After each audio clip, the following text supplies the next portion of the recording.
오늘 신학 정립은 나사렛 예수 신학을 정립하겠습니다.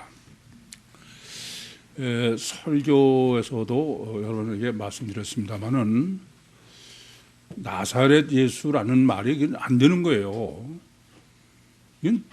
이게 아무렇지도 않게 받아들이는 게 전 정말 납득이 안 됩니다.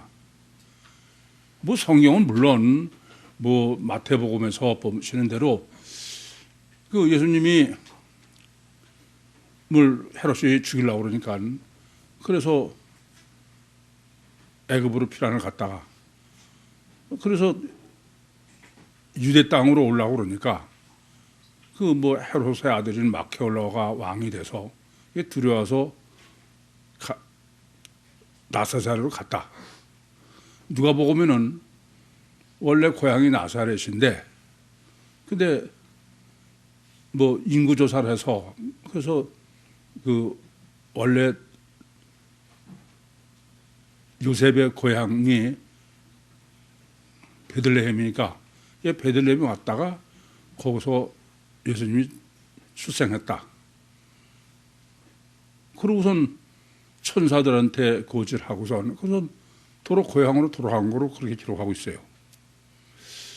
그래서 나사렛으로 갔다 이게요. 이게 어떤 이유로 갔든 간에 나사렛으로 간 거야. 그러면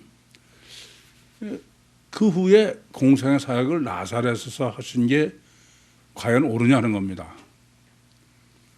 아니 뭐 헤롯의 아들이 무서워서 나사렛으로 갔든 어떻게 됐든 간에 주님의 공생의 사역은 가사 오늘 나사렛에서 클 수 있어요. 나사렛을 떠나서 유대로 가셨다든지 그래서 유대에서 공생의 사역을 하셨다 그러면 그냥 그렇게 벌어진 사건으로 충분히 이해할 수 있죠. 왜냐하면은 주님은 뭐 요단강에서 침례를 받고 올라오실 때 하나님께서 성령이 빌같이 내리시고 그리고 증거하셔서 이는 내 사랑하는 아들이요 기뻐하는 자다. 이거는 뭐 마태복음 누가복음 다 돼 있어요. 마가복음 뭐 요한복음도. 그러면 메시아로서의 사역이야.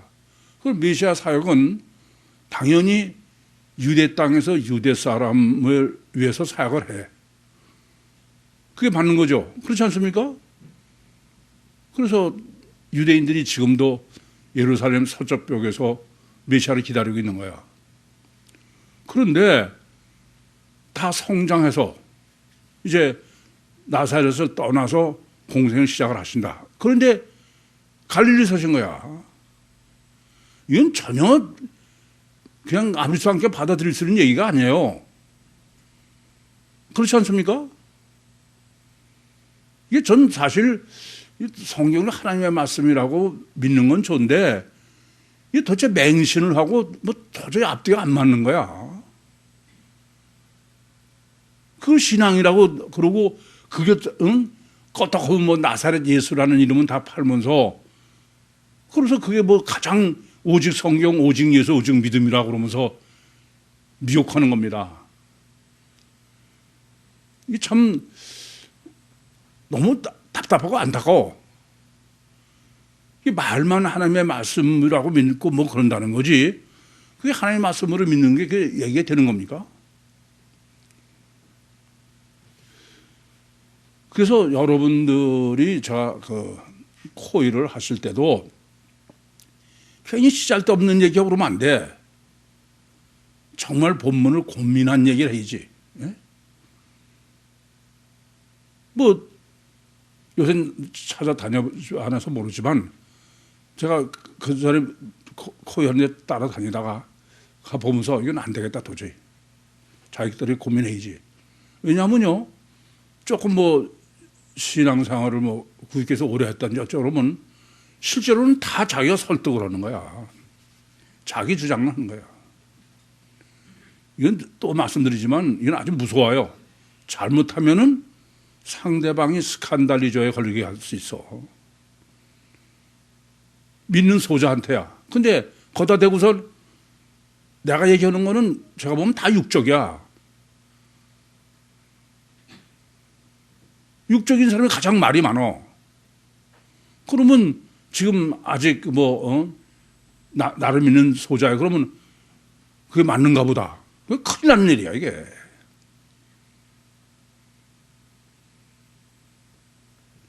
이건 좀 생각하셔야 돼. 제가 코일을 하라고 말씀드리는 거는 계속 말씀드리지만 이게 목적이 뭘까?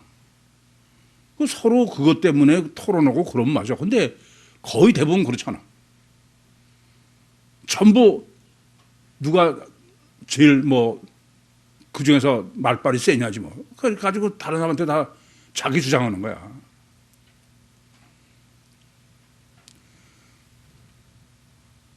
얘기할 수 있어요. 그럼 들으면서 들은 사람도 내가 뭐가 틀렸나, 저게 맞나, 이런 생각을 하게 하려고 그러는 건데, 물론 그 코일을 안 하고선 설교 들으시는 분하고 설교하는 건 물론 차이가 납니다. 사전에 미리 생각해보고 그런 사람이 설교 듣는 거와 생각도 안 해보고 있다가 앉아있으나 마나지, 그건 또 사실은 엄밀하게 말하면. 그래서 항상 여러분이 고민하셔야 되는 거는 우린 유일한 기준은 성경이에요. 오직 성경뿐입니다. 그러니까 오직 성경, 오직 예수, 오직 믿음, 그 말은 완전히 맞는 말이에요. 그런데 오직 성경 해놓고서는 성경과 다른 짓을 하면 이게 심각한 문제지. 그래서 항상 그 성경 해석을 고민하셔야 돼. 성경 해석을. 성경을 우선 해석을 고민하실 때 항상 잊지 마셔야 될 것은 우선 성경은 하려면 성경을 하나님 말씀을 믿는 거예요. 그러니까 성경은 1.1획도 오류가 없다. 제 표현대로 하면 성경은 하나님 말씀이면서 동시에 인간의 말이다. 축자 영감이라도 그래요. 하나님의 권위라고도 그래. 그러니까 내 생각이 아무리 뭐래도 안 되건 성경이 기준이에요. 성경이. 내가 보니까 나는 성경하고 틀려. 그럼 이건 내가 틀린 거지. 성경 계시가 틀린, 그건 야채서 성경 그 사람은 해석하면 안 돼. 성경이 절대적 기준이 되게 돼. 그것을 제가 일반적으로는 성경 자체가 하나님의 권위를 가지고 있다. 그렇게 믿어야 된다. 축자 영감성과 하나님의 권위로서의 성경을 믿어야 된다. 그러면서 또 성경의 해석의 문제는 계속 말씀드리지만은 이건 통일성, 이게 지금 앞뒤가 맞는 얘기냐 안 맞는 얘기냐. 그건 빼놓고서 그것만 딱 떼어놓고선 그냥 그게 그 나사렛 예수가 대표적인 예입니다. 이건 앞뒤는 전혀 상도 안 하고 그냥 나사렛 예수만 떼어놓고 그 사건을 진짜인 것처럼 인간적인 거로 그걸 다 하는 거야. 그래서 되든 안 되든 이 코끼리를 구별하셔야 돼요. 전체를. 하나 더가 있어요. 그래서 성경 해석의 절대 문제는 전지전능하신 하나님의 필연론. 하나님 전지전능하심에도 불구하고 이렇게밖에 할 수 없는 그런 전지전능하신 하나님의 필연론으로 성경을 보지 않는 사람은 그건 처음부터 성경 하나님 말씀 보는 게 아니야. 하나님은 차선책으로 하시는 일 없어. 하나님의 말씀을 믿으면 그건 필연론을 항상 생각해야 돼. 그래서 창조도 하나님이 7일 창조의 필연론을 생각해야 돼. 6일 창조의 필연론을 해보면 그 무슨 생기도 안 돼요. 또 육체 우선으로 사람을 창조하신 필연, 왜 그럴 수밖에 없나? 다른 방법이 없나? 그걸 항상 생각해야 돼.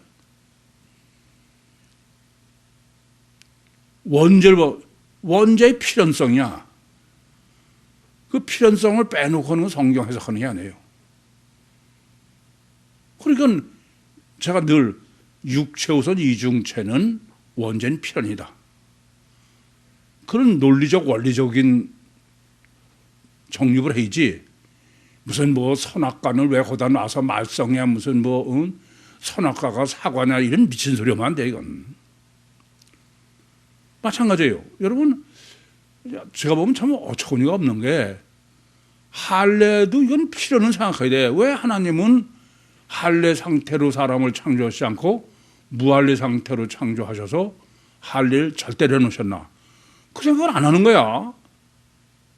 그냥 하나님은 할례를 받지 않으면 끊어진다. 그러니까는 그냥 할례냐 무할례냐 그것만 생각하는 거야.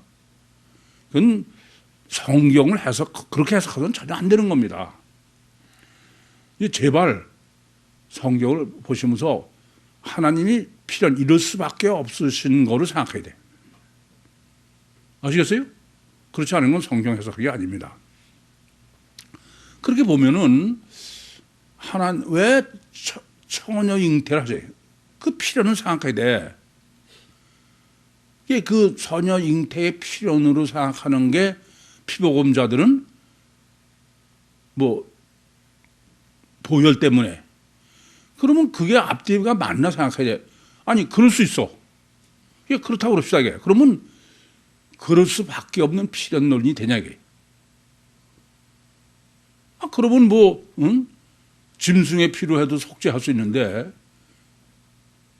그러다 보니까 어거지가 생기는 거야. 한 번에 시간과 공간과 대상을 초월해서 모든 사람의 죄를 사하려고 그런다.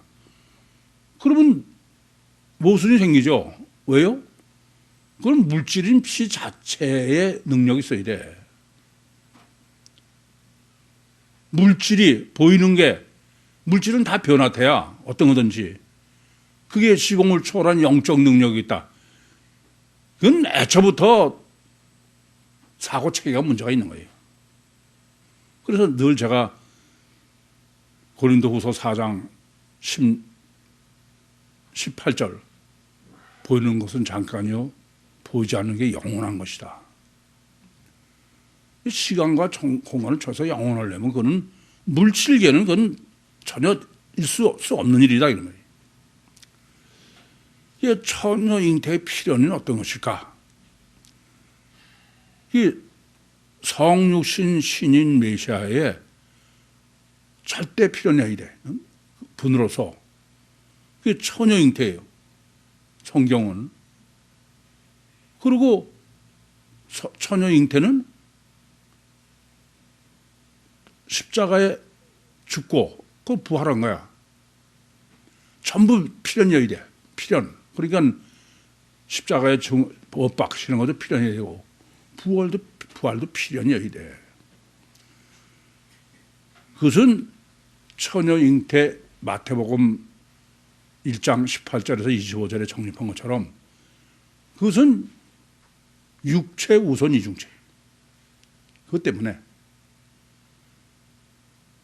그게 처녀 잉태한 거예요. 처녀 마리아의 자궁 속에 성경은 성령의 역사로 성육신하신 신인 메시아가 안에 통째로. 제가 계속 기회 있을 때보다 말씀드리는 게 성육신하신 신인 메시아를 단일체로 이정체로 보든 간에 어쨌든 신인 메시아는 하나님으로 믿는 거야. 근데 그 하나님이 실체로 물리적 실체로 마리아의 자궁 속에 있다. 그건 육체 우선 이중체 때문에 그래. 이게 필연론을 생각하지 않는 건 그건 절대 성경에서 하는 게 아니에요. 마찬가지로 이 나사렛 예수를 하는 게 제일 어려워. 이건 아까도 말씀드린 전혀 말이 안 되는 얘기예요. 그렇지 않죠? 지금 오늘 여러분 설교 들으면서 이제 깨달으셨겠지만은 여러분 생각해봐. 하나님이 약속하신 것은 하나님의 백성인 이스라엘 사람들에게 그래서 다윗의 자손으로 와서 구원한다. 그게 메시아 대망이야. 그러면 유대인이어야 되고 유대지역에서 사역하고 당연한 거예요. 그래야만 되는 거야. 아까도 말씀드렸지만 만약에 마태복음이나 이런 이유 때문에 나사렛에서 성장하셨다. 그렇더라도 사역은 유대 와서 하셔야 돼.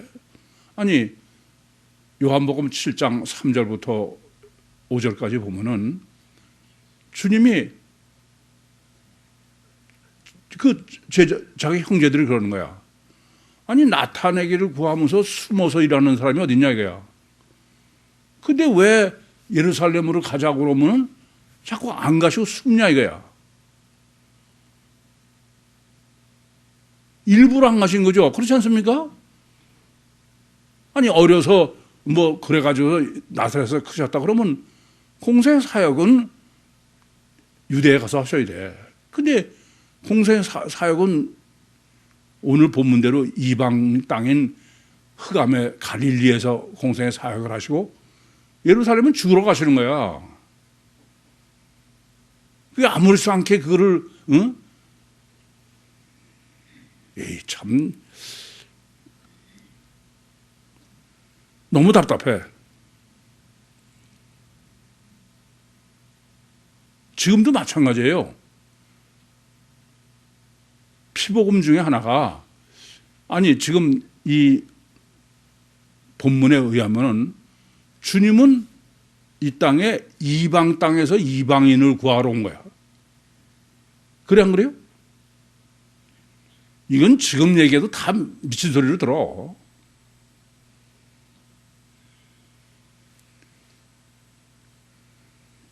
그래서 아까도 말씀드린 대로 나사렛 예수 신학을 정립하니 가장 어려워. 가장 어려워요. 처녀잉태보다 더 어려워. 처녀잉태는 뭐 하나님이 전능하시니까 그것만 믿으면 뭐 처녀잉태 그게 뭐가 문제가 돼? 전무한 상태에서 천지를 창조하신 분이 마리아 복중에 예수님을 창조해서 넣는다. 그건 전혀 그것이 문제가 된다는 사람은 그건 아예 하나님을 믿는 게 아닙니다. 그건 인간적인 종교의 생각이지. 그건 어렵지 않아요. 제가 볼 때는. 기본적으로 하나님을 안 믿으니까 그렇지. 그런데 이 하나님이 약속하시는 것도 유대인이 메시아로 와서 유대인을 구원한다. 그거는 그런데 이방에 가서 이방인을 구하고 이방 사역한다. 이건 설명이 불가능한 거야. 그런데 지구상에 천주교도 기독교든 간에 모든 예수쟁이들이 전혀 그런 거에 의문이 없어. 왜요? 예수를 알 필요가 없으니까. 그러면서 오직 성경, 오직 예수, 오직 믿음. 그건 절대로 그러면서 영생은 곧 유일하신 참 하나님과 그의 보내신 자 예수 그리스도를 아는 것이다. 그거는 그냥 없는 거야. 이 시간에 제가 이것을 여러분에게 다시 강조해서 말씀드리는 것은 여러분 진짜 구원 받으시려면은 그런 사고가고 안 되건 안 됩니다. 그건 보기에는 그냥 구육교회 나오셔서 뭐 매달에 헬라어 복음서로 정립하고 믿는 것 같지만 전혀 아니야, 전혀. 여러분 자신 생각이 여러분 생각은 그래. 나는 이중체요, 영의 실체요. 그렇게 생각을 해요. 이성적으로는. 근데 여러분 영은 전혀 안 그래.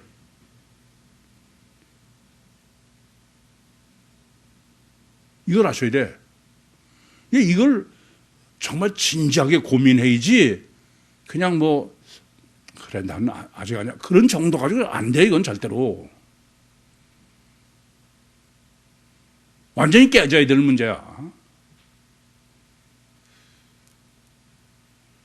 이걸 아주 심각하게 생각하지 않아. 그냥 들을 때만 그냥 뭐 그런 거 같고 그 지나면 제가 보면 알아. 그 사람은 다 관심은 육에만 있는 거야.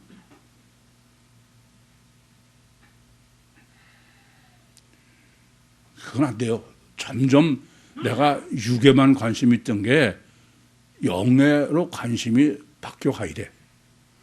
그런데 뭐 죽으라고 나는 깨달을 만큼 얘기했으면 내가 이제 이게 내가 문제구나 그러고선 고민을 해야 되는데 뭐 이를 악물고 그냥 영적으로 육으로만 하는 거야. 그러고선 뭐 영으로 어떻게 하겠대? 안 되건. 그 사람은 제가 여러 번 속으로 의심해. 저 사람이 스칸달리저 걸린 게 아닐까? 그렇지 않고 저럴 수 있을까? 그렇게 제가 고민해요. 스칸달리저가 뭐 스칸달리저예요? 네? 여러분 스칸달리저가 무서운 건 알죠? 스칸달리저 걸리면 그건 그 사람이 구원 못 받아. 영원히 못 받아. 그건 지옥 가. 근데 스칸달리저가 뭐예요? 스칸달리저는 하나님의 관심이 없고 육에만, 진짜 관심은 육에만 있는 거야. 인간관계에 관심이 있는 사람. 그게 스칸달리저야. 다른 게 스칸달리저가 아니에요. 지난번에도 누가복음 17장 1절부터 4절로 제가 증거해드렸잖아. 단어만 뭐 그렇게 생각하고서 실제로는 아주 목숨을 걸고 육으로 가. 그거 어떻게 걸겠다는 거야 도대체. 하나 더 아셔야 될 것은 그건 능력이 아니야. 전혀 잘못 아시는 거야. 진짜 영적으로 돼야 진짜 능력이에요. 전 놀이학교 애들 보면서 능력이 너무 놀라워. 전혀 가르친 적이 없어요.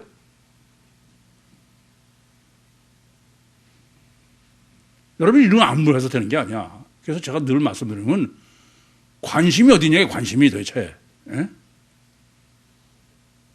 예수님께서도 마태복음 6장에 네 보물 있는 곳에 네 마음이 있다. 네 마음이 있는 게 보물이 있는 거야. 그러니까 나한테 가장 중요한 쪽에 늘 마음이 있는 거예요. 안 그래? 뭐 요만큼 틈바구만 있으면 육에다가 집중하고 있는데 그래가지고 무슨 그건 안 돼. 그건 아예.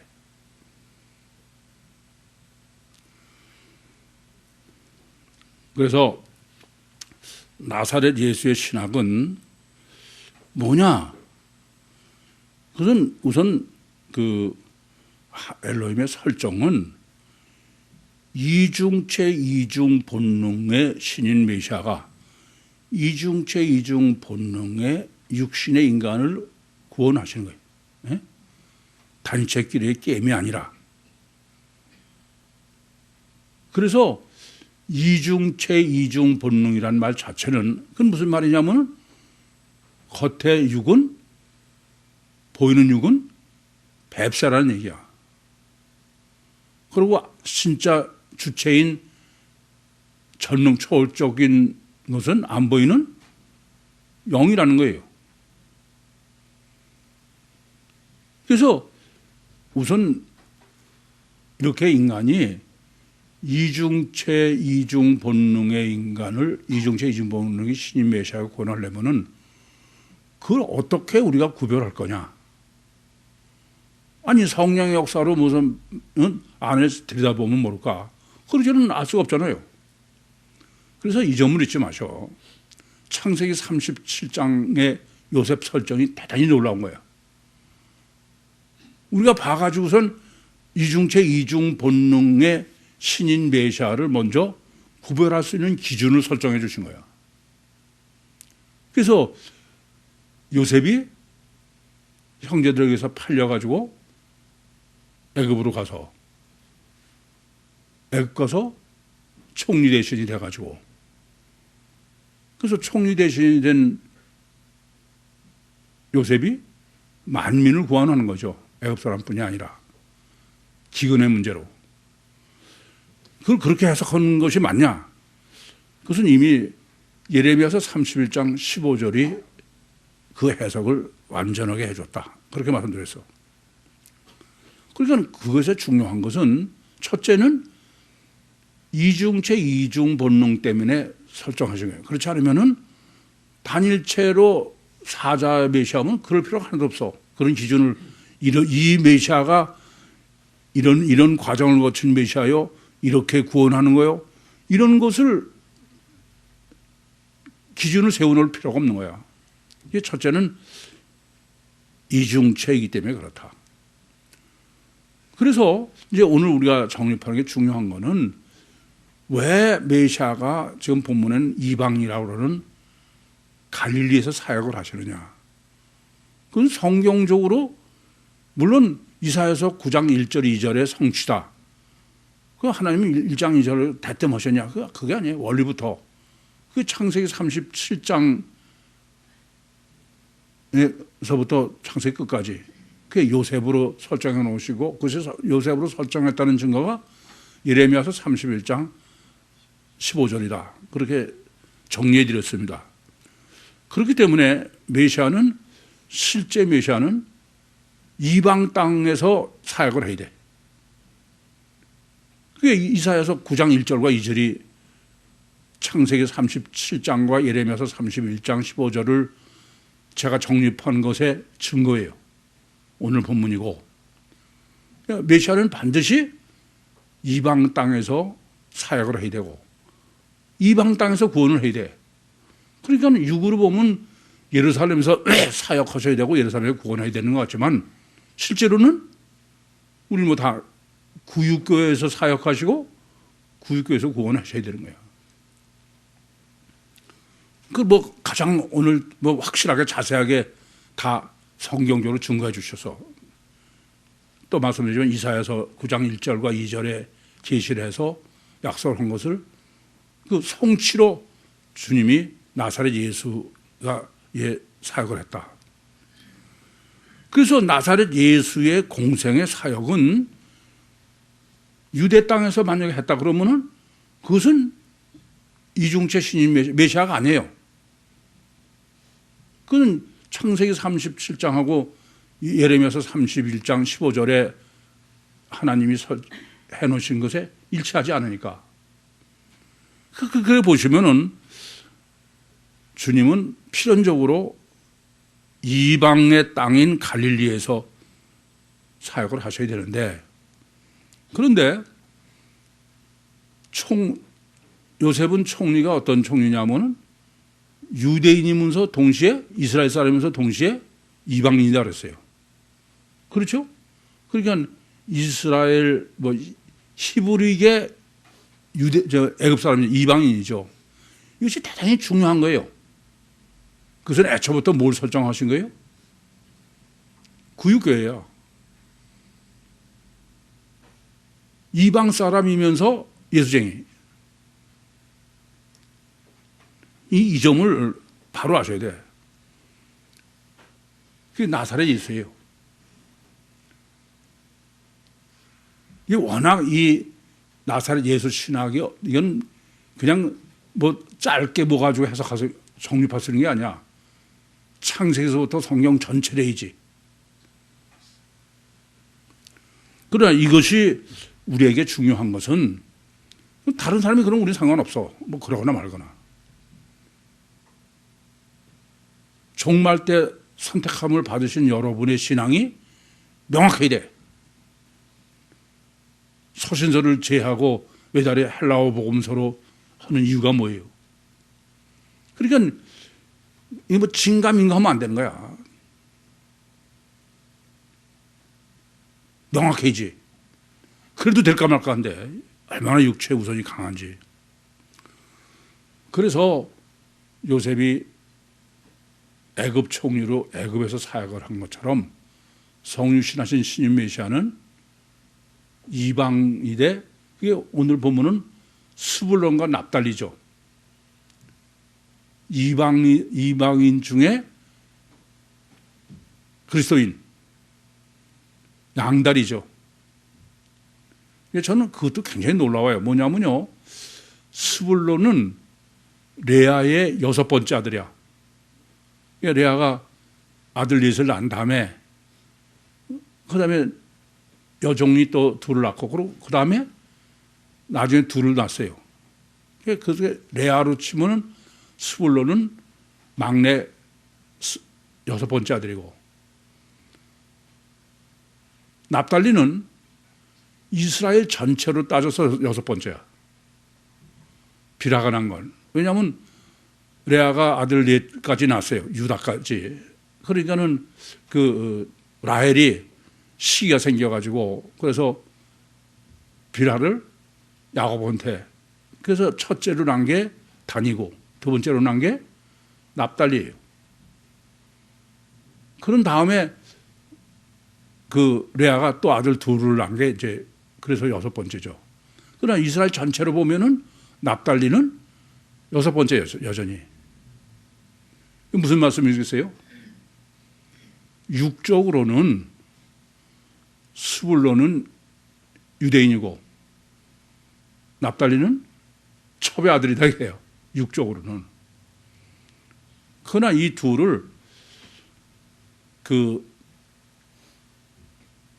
이사야 시대에 그 두 이스라엘 땅이 아수르에서 망해가지고선 그래서 이스라엘이면서 동시에 이방인 기가 막히게 하나님이 설정해 놓으신 거죠. 그건 왜 그랬냐? 바로 구유는 이방이면서 예수 믿는 거지. 거기에서. 여러분이 이런 그 정립을 해가지고 쭉 고민하고 생각해 보시면 정말 소름이 끼칠 정도야. 그러고서 성경을 봐보세요. 얼마나 완벽하게 설정하고 가셨나.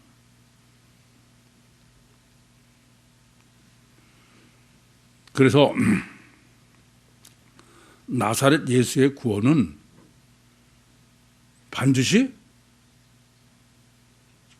요셉이 애굽에서 구원한 것처럼 그건 뭐 이미 앞에서 제가 나사렛 예수를 마태복음 2장에 정립하시면 해드리면서 그것은 부활 예수님이 예루살렘에서 돌아가시고 부활은 갈릴리에서 하신 거예요. 왜 그러셨을까? 지금까지는 우리가 이해를 못했죠? 그거는 바로 창세기 37장과 예레미야서 31장 15절의 완전한 성취로. 그래서 부활은 갈릴리에서 하셨는데 근데 구원은 부활하신 다음에 지금 요셉 총리로 설정해 놓으신 거는 부활한 다음에 요셉 애굽 총리가 돼서 이방인을 구원한 거지 그 전이 아니에요. 그러니까 예수님도 부활해서 구원이지 부활 전에 구원은 아니다. 이 말은 십자가의 구원은 그건 아예 말이 안 되는 얘기입니다. 그건 정말 저는 아무리 봐도 이게 도대체 이게 뭐 전 세계 뭐 50억이라는 기독교를 지배하고 있고 이런 게 받아들일 수 있냐 이거야. 어찌보면 제가 기독교를 고발한다고 그랬겠어요. 참 답답하고 안타까운 일이죠. 그래서 반드시 부활한 게 구원이야. 그건 임마누엘 구원이면 명확해요. 사도행전 1장 4절과 5절에 너희는 예루살렘을 떠나지 말고 아버지께 약속한 것을 기다리라. 그러고서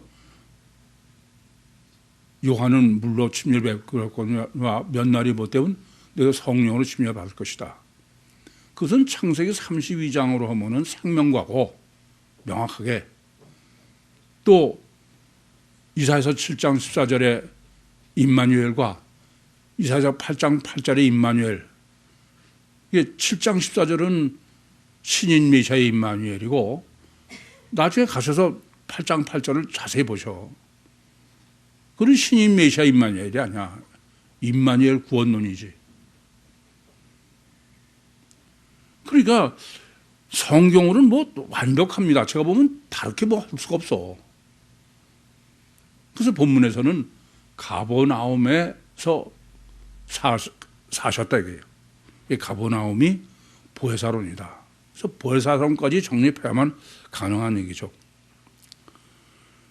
그래서 나사렛 예수의 신학을 정립하려면 어느 정도로야 나사렛 예수 신학을 실제로 정립할 수 있느냐. 이건 나중에 참고로 하실까봐 쭉 열고만 하겠습니다. 첫째는 창세기 2장 7절에 육체 우선 이중체로 창조하신 것과 그래서 창세기 3장 6절에 원죄 필연 그래서 창세기 32장 22절부터 24절에 생명과를 먹으면 된다. 근데 생명과를 먹지 못하도록 누가 원죄 범한 거예요. 저들이 선악을 알게 하는 실과를 먹고 선악을 아는 일에 우려가 같았으니 손을 들어서 생명과를 먹을까봐 못 먹게 한다. 영생할까봐. 그래서 생명나무에 길을 지킨다 그랬어요. 그래서 생명과 신학이 대이돼. 그런데 이것이 육체 우선 이중체이기 때문에 아무리 봐도 알 수가 없어. 그래서 하나님이 요셉으로 설정해 놓으신 거예요. 기준을. 조금 전에도 말씀드렸지만 요셉이 애굽으로 팔려가고 애굽에서 총리가 돼가지고 그래서 구원하는 것을 그 예레미야서 31장 15절로 합해 놓고서 완전히 정립해야 된다. 그래야 이중체 이중 본능의 신인, 육체 우선 이중체 신인 메시아의 신학이 되는 거죠. 그런데 이렇게 한 것을 창세기 49장의 설정이 어떤 거냐. 이거는 육체 우선 이중체 신학이 정립이 불가능한 거예요. 그걸 정립하려면은 이성이 발달하고 모든 게 돼야 돼. 그래서 주님 당시에는 그건 불가능한 거예요. 예레미야서 창세기 49장 16절부터 18절은 다는 이스라엘의 한 지파같이 그 백성을 심판하리로다. 다는 길의 뱀이요 첩경의 독사리로다.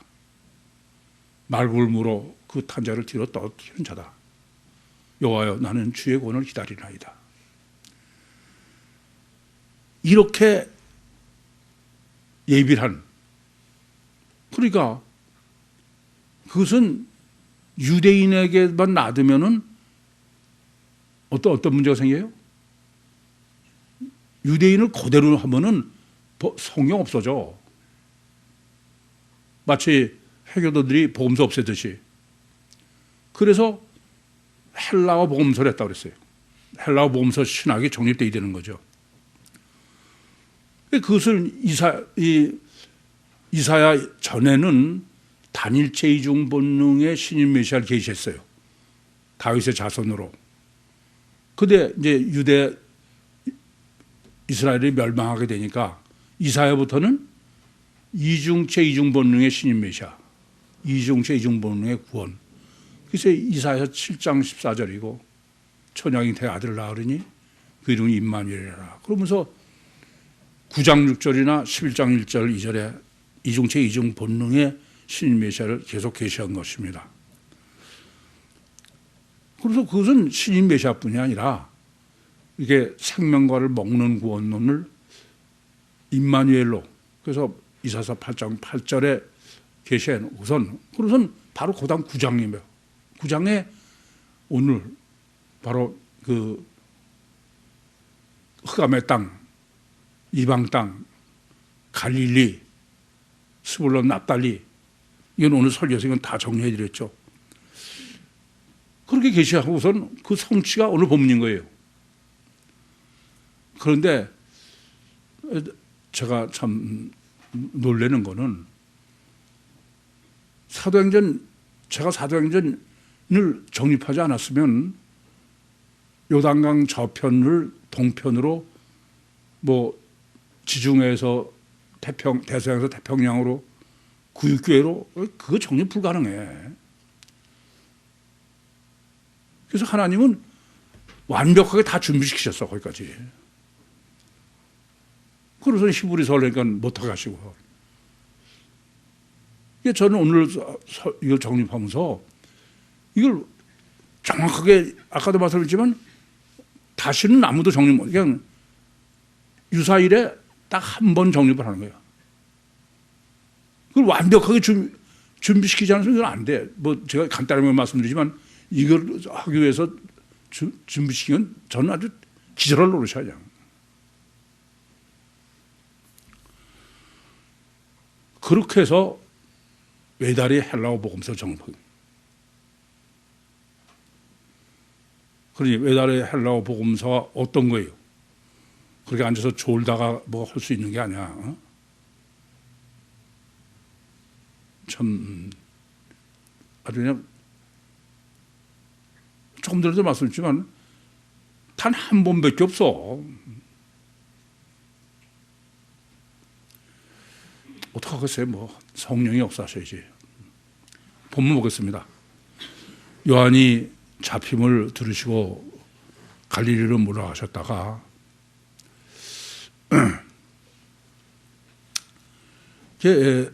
일부러 불러갔다라고 쓰는 것은 지금 그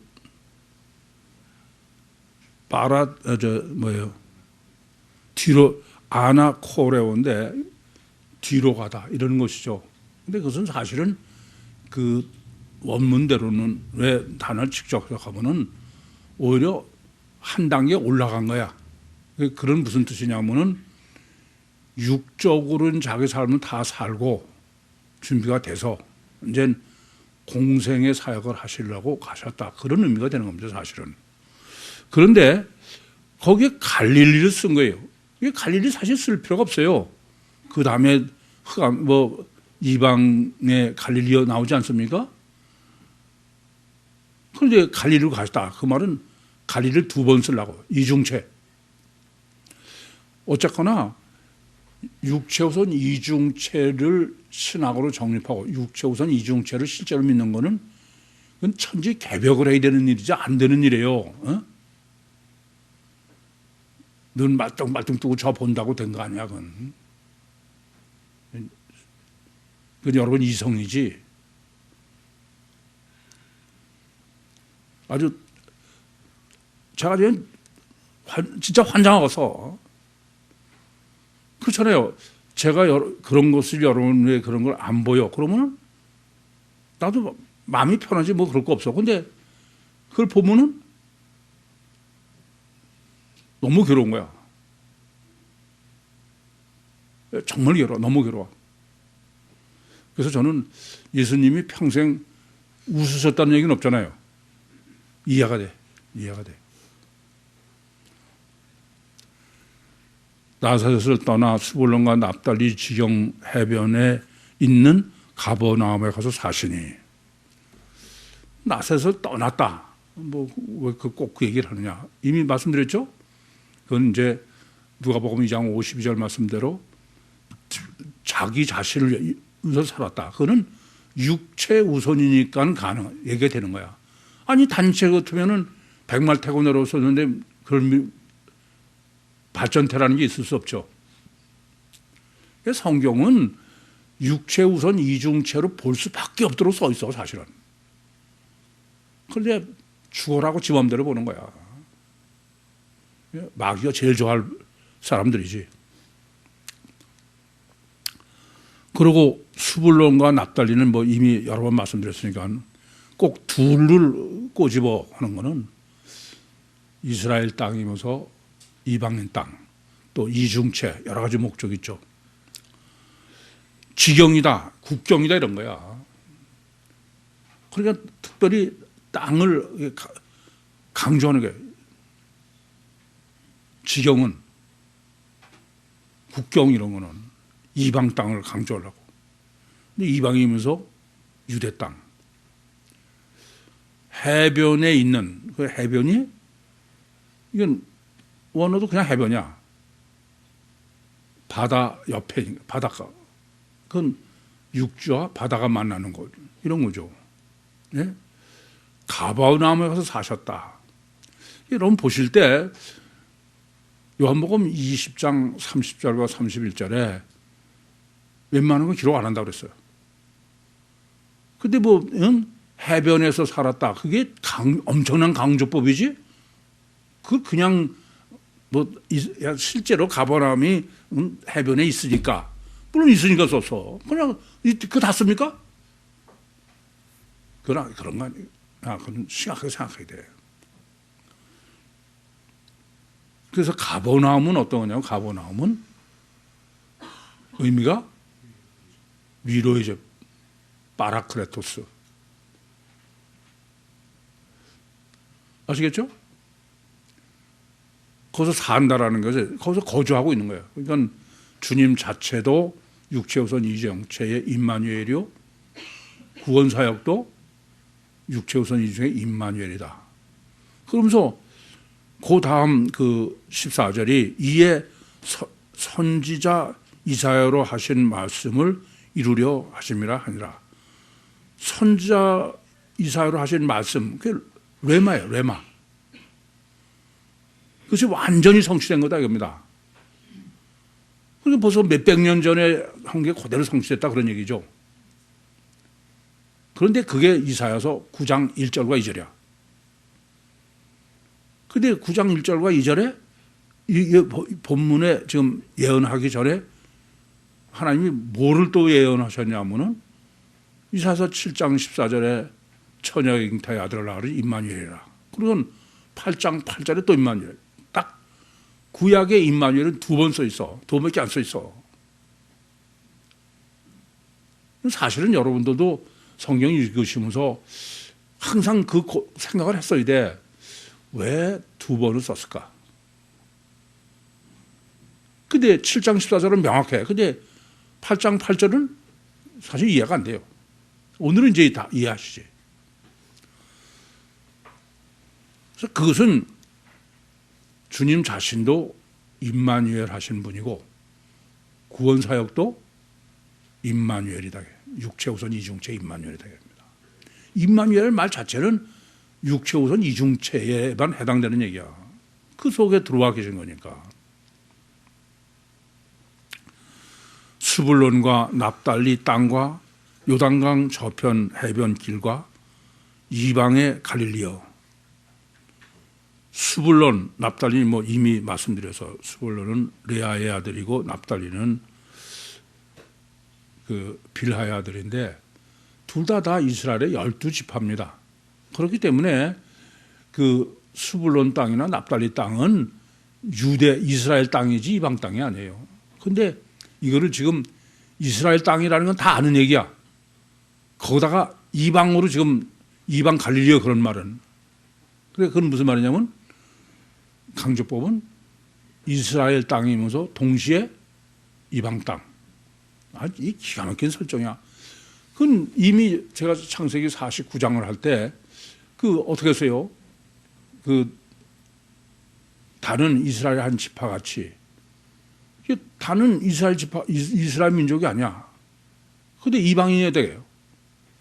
그 같다는 걸. 그러면서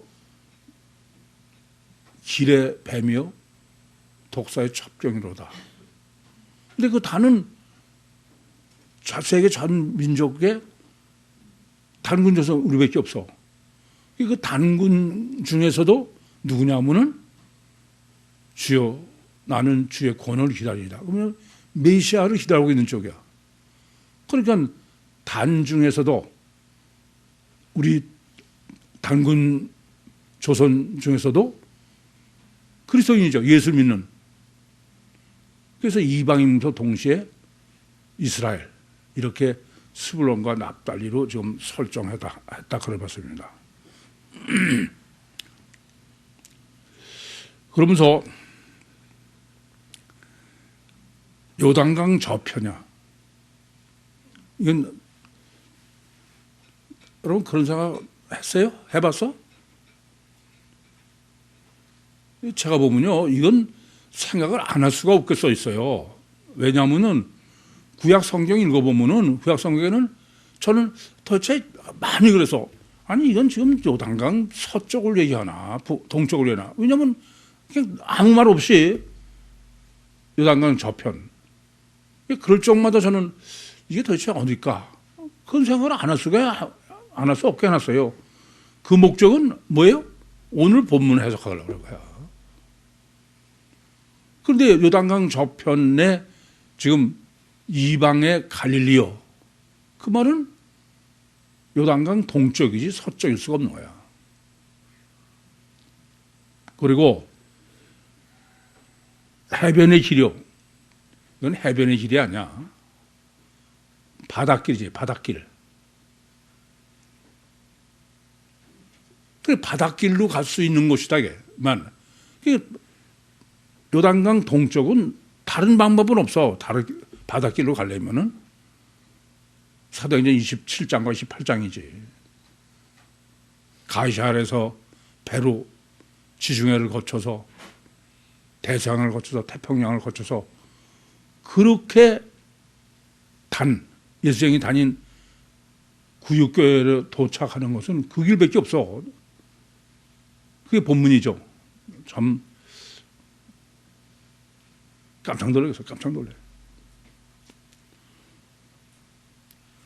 그래서 일부러 이방의 갈릴리오를 강조하는 거야. 이해되십니까? 흑암에 앉은 백성이 큰 빛을 보았고 사망의 땅과 그늘에 앉은 백성에게 빛이 비쳤도다. 흑암에 앉았다. 석에 앉았다는 것은 죽었다는 얘기예요. 사실은. 활동을 못한다는 거죠. 그래서 활동하는 건 일어섰다 시스템인데 앉은 백성이야.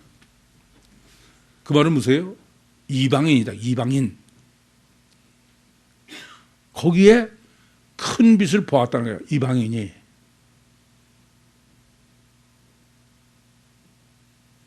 주님을 봤다니. 예수를 믿는 거죠. 사망의 땅 보았고 사망과 그늘에 앉은 땅 또 앉았어. 그늘에 앉은 자들에게 빛이 비쳤다. 이것은 백성이 아니야. 민족을 얘기하는 게 아니라 개별이죠. 개별적. 아시겠어요? 그러다가 빛이 비쳤다. 그 빛이 비쳤다. 그렇게 기록한 것은 위로 오르다야. 위로 오르다. 직역하면 본문대로. 무슨 말이에요? 성령으로 구원받았다는 거야. 그러니까 유대인이 구원받은 게 아니야. 누가 구원받은 거예요? 구육교인이.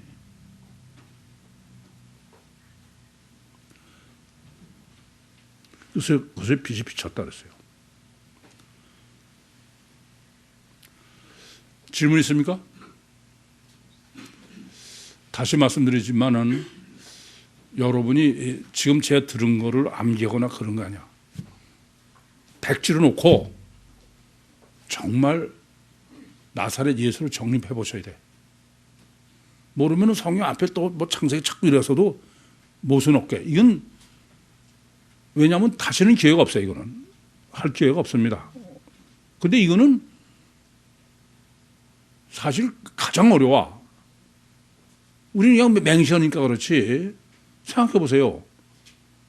유대인의 메시아, 대망의 메시아가 이방인으로 이방에 와서 이방 사람에게 복음을 전하고 이방을 구원했다. 그 사람은 다 미쳤다고 그래. 그럼 여러분들이 어떤 분들인지 아세요?